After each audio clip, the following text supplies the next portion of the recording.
Hello, thanks for joining us here on KXAN Live. I'm your anchor, Esmeralda Zamora, and today we have our Simple Health segment with our health expert, Jose Torres. Jose, how are you doing? Thanks for joining us. Oh, thank you. I'm having a great day. It's a beautiful day. Yeah, I'm doing good. It is a beautiful day for sure. Before we jump into things, I want to share with our audience what Simple Health is and why we do these shows every Monday morning. Well, the goal is just to remind people about not you're not alone in this journey, and so we hope to just bring community to you, whether that is about new medical research or just the other week we talked about a new blood test that helps screen for colon cancer. So we try to bring those stories to you and hopefully empower you with information. And try to make health a little simpler for everyone, right? Right. Like if you want to train for your first marathon, we spoke to a coach who's a former UT athlete and qualifier for the Olympics. So, you get information like that as well. Because, Austin is a big running community and maybe you feel inspired to. You, Esme? Sometimes. I don't know about running, though. So today, talk to us a little bit about what our topic is. It's a lot different than what we're normally covering here. I know we're touching on a musical and how inspiring that can be to open up certain conversations, but what exactly are we going to be discussing? Well, I wanted to bring up the subject that a lot of us, mainly men for some reason, don't like to talk about, and we're talking about loneliness. In 2003, the Surgeon General back then declared it a epidemic, and I think I have a little graphic there just to give you some stats about what he said. So he issued the advisory in 2023. He was concerned because millions of people in America are struggling in the shadows. That's what he called it, and that's why he issued this advisory to help bring that conversation to the table. Now that was in 2023.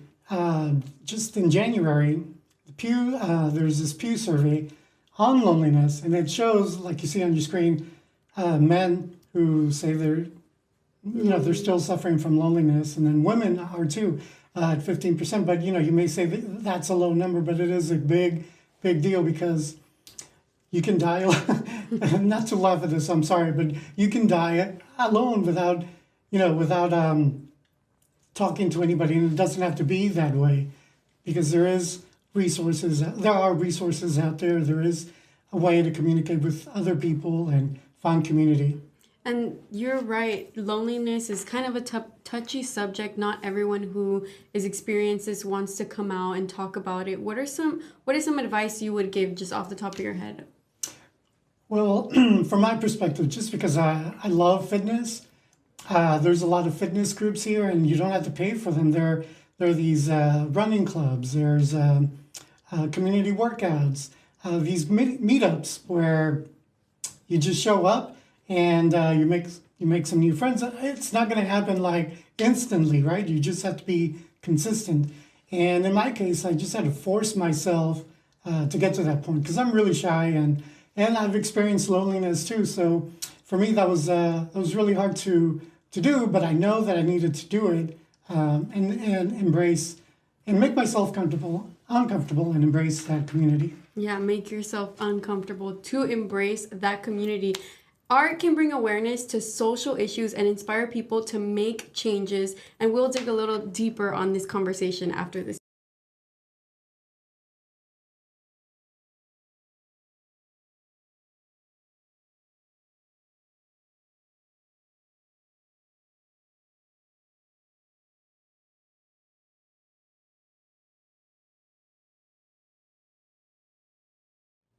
Welcome back to KXAN Simple Health. With me today is actor, producer, singer Seth David Mitchell. Thank you so much. Of course. Thank you for having me.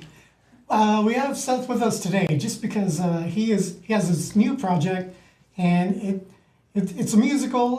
There's some comedy in it, but there's also a topic that maybe some of us don't want to approach, and that is loneliness. Tell us about what the show is about. Yeah, the show is called Company. It's from Stephen Sondheim and George Firth, who wrote the book. It's a musical from the 70s, and it's about the story is about a guy named Bobby. He's a single man in New York City, and he is surrounded by married couples, and he is turning 35 at the beginning of the show, and just kind of hitting that early midlife crisis where he's beginning to think like, wait, have I actually accomplished what I want? All of my friends have moved into kind of marriage in this new stage of life, and I'm behind all of them. And he's beginning to really wrestle with what it means to be alive and what it means to live life fully. And what would you like for people who are watching the show? What would you like for them to take away after watching it? Well, I think, Bobby's journey is an interesting one because as much as he's surrounded by all of these wonderful friends who love him dearly, he's also an individual who has a lot of difficulty talking about what's actually going on in his heart and his life and what he's struggling with and having kind of those real deeper conversations. And I hope that the audience, as much as I hope that they come and have a great time and laugh and smile and enjoy the show, I hope it's also kind of a challenge and an encouragement to look at those harder conversations in their life that maybe they're avoiding and give them the encouragement to go and try to have those and to build deeper relationships in their life. As we watched the trailer for the show, it started with a couple of single shots of yourself. Was that intentional? Yeah, I mean, because the show really does center on, Bobby spends a lot of the show walking the streets of New York by himself, and he's surrounded by friends, and then he's suddenly by himself with his thoughts, kind of reflecting on his friends' marriages and the difficulties that they're facing, and again, kind of stuck in his head because he doesn't know how to talk about it. So he really is kind of by himself in that sense, and so we wanted to give that within the trailer. And so the show is, it's based out of, the storyline is based out of New York. What can people expect when they go see the show, like the stage? Yeah, we decided, especially like we just talked about with Bobby kind of wandering the streets, we really wanted to bring New York to Austin. And so the entire stage is built around the concept of the Columbus Circle subway station. So as soon as you walk into the Black Box Theater at the Dell Performing Arts Center, you actually have to walk onto stage to get to your seats. And that stage is the subway platform. The band will actually also be on stage, almost like they're busking, and so you're really going to kind of almost have an interactive feel to the stage as soon as you walk in the doors. Now, why do you feel so passionate about this role of Bobby? Company is a musical that I've loved for a long time, even when I was too young to play any of the roles in it, and I think I really feel an affinity for Bobby. I think I'm very much a hyper individualist. I'm very introverted. I like to, even if I'm as an actor, I like to spend a lot of time by myself. And I think watching the show and as I grew up, I also was able to kind of see the dangers of almost being a little bit too independent, because I think I've struggled with what does it mean to be vulnerable in my life. How do I reach out to friends when I really need them? How do I have those hard conversations when maybe I'm embarrassed about how I feel or where I am in my life? And I think I've always felt that affinity towards the role, and so it's exciting to kind of be able to delve into those questions in my own life through this show. And with this story, if people are not familiar with the play, Bobby interacts with a bunch of different of his friends who have different perspectives and different relationships, but the audience can relate to all these different scenarios. Is that right? Yeah, I mean, I think the interesting thing is, as much as it's Bobby's story, it really is like you really get up. This is one of those musicals where every single character, both the women that Bobby's dating and the couples that he's meeting, are really rich individuals who have different backgrounds and have different struggles, and they're all kind of wrestling through their own questions and their own kind of midlife crises. And so I think even if your story is not the same as Bobby's, you're going to find a character in there that's wrestling with a similar question to yourself, I'm sure, as you watch the show. Was it hard for you to take on this role, or was it easy?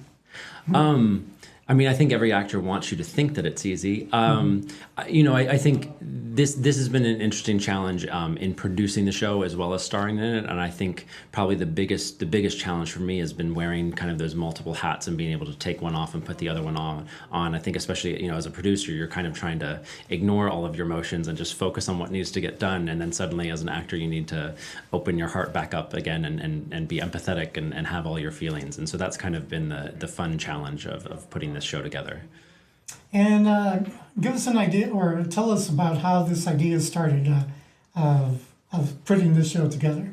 Yeah, so Adam Roberts, who is the director and choreographer of the show, he's been a good friend for a number of years, and he was my musical director on a cabaret that I just performed last year here in Austin at the Parker Jazz Club, and then we were performing in New York City at 54 Below.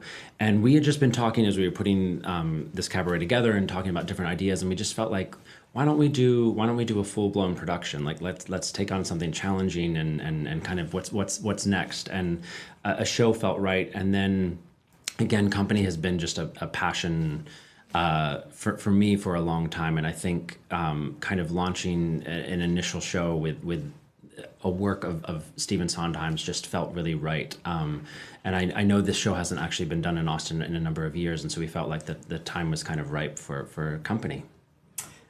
If you can talk about why is it easier to play a role that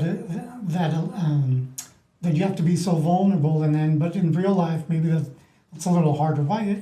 Explain that to me. Yeah, I think as an actor, one of the interesting things is that yes, we jump into these stories where you have to have these deep feelings and express them. But the truth is, you're also given a script, and you know where you're going to end up. And even if it's a tragedy, there's a certain level of safety actually that I think in life we don't actually get as human beings. I think for anyone who's struggling with loneliness, one of the most difficult things of that is that it's incumbent on you to actually put yourself out there.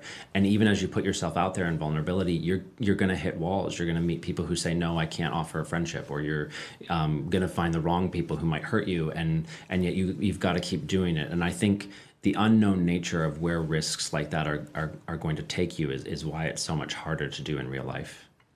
You have a big cast. Were you able to form a connection and be vulnerable with each other?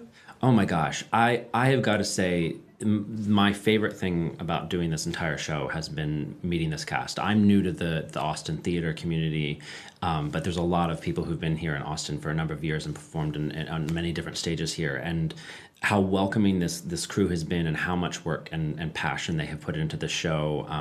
Sondheim does not make it easy for his actors, and we are really blessed with 16 wonderful people. There are no divas, just a lot of lovely humans who all have each other's backs. And I honestly almost feel like Bobby in the show, but just surrounded by a wonderful company.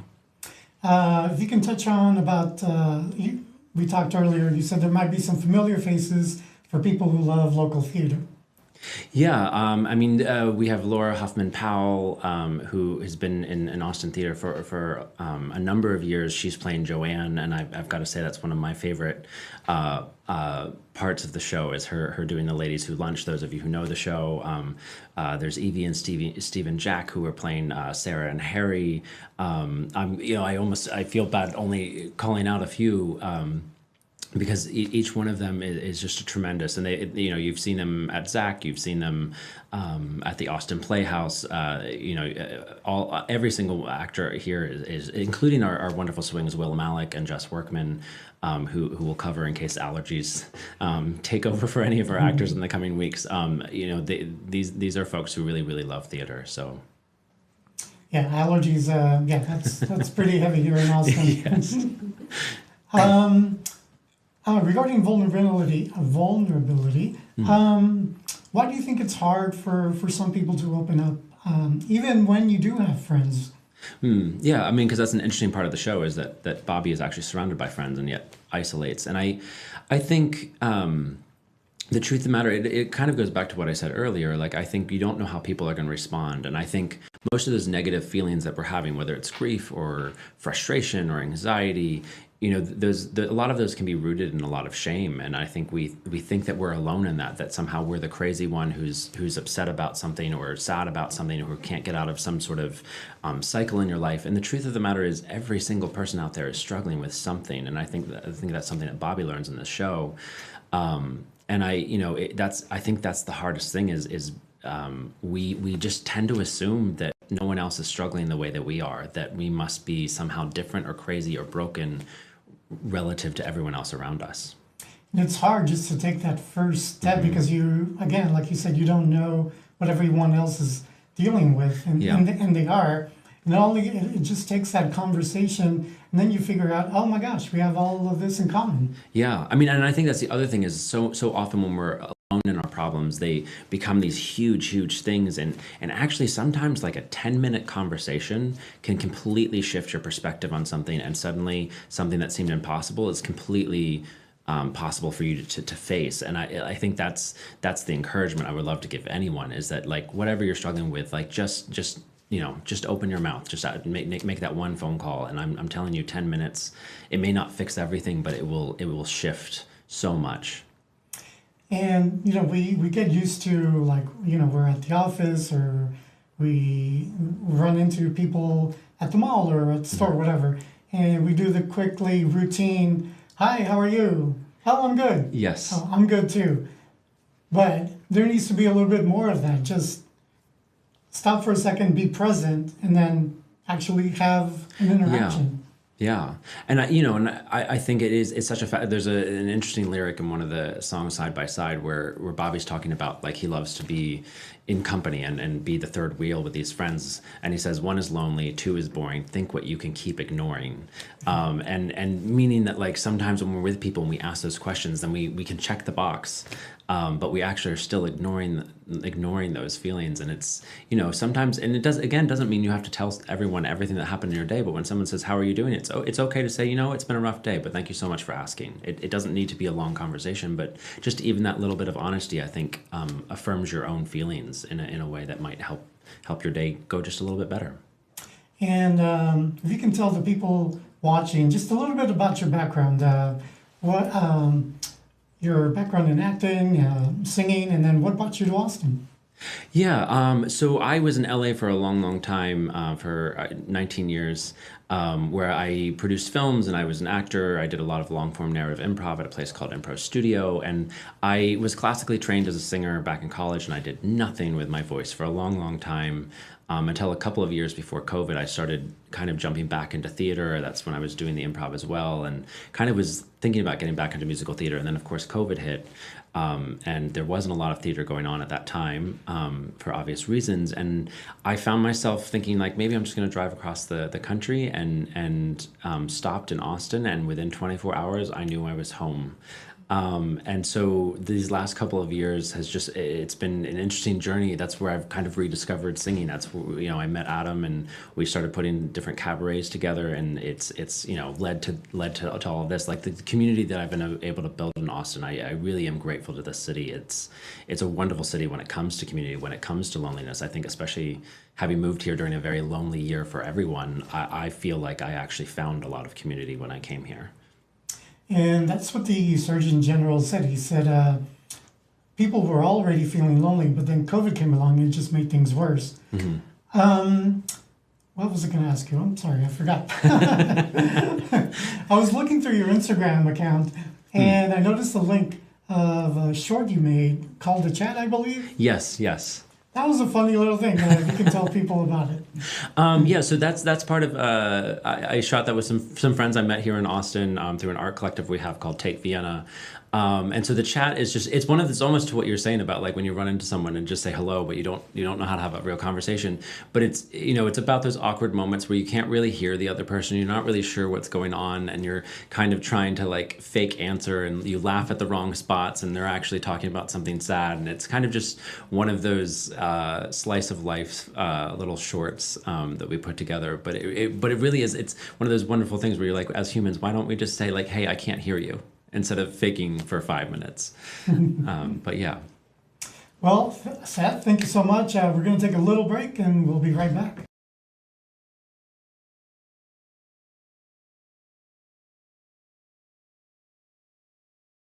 Simple Health, where we were talking about loneliness and how this awesome play that musical, I should say, that Seth is putting together. He's starring in it. He produced it. And tell us, where can people watch this amazing show? Yeah, so we're performing at the Dell, the Black Box Theater at the Dell Performing Arts Center on March 27th through April 6th. You can find tickets and more information at our website, roustaboutpresents.com. And yeah, the tickets run at $40 and then $30 for our matinees. And we have a link to those with this web story on KXAN. You can find the story on the Simple Health tab when you go to KXAN.com. Seth, any final words, something we didn't ask that you want people to know? I would just say because we're talking about a heavy subject, I also want you guys to know the wonderful thing about Sana is he's able to take these heavier subjects and really get into the foibles and ridiculousness of humanity. And so there's a lot of laughter and fun in the show as well. And I think that's also probably a solution to loneliness, is a lot of laughter with your friends. So I think this musical covers all of that. Well, thank you both for being here. Thank you for joining us. It's awesome to hear just how people get to Austin and what they think about it. Opening up that conversation is always fun to have. Thank you both for being here on Simple Health, and we'll be back next week.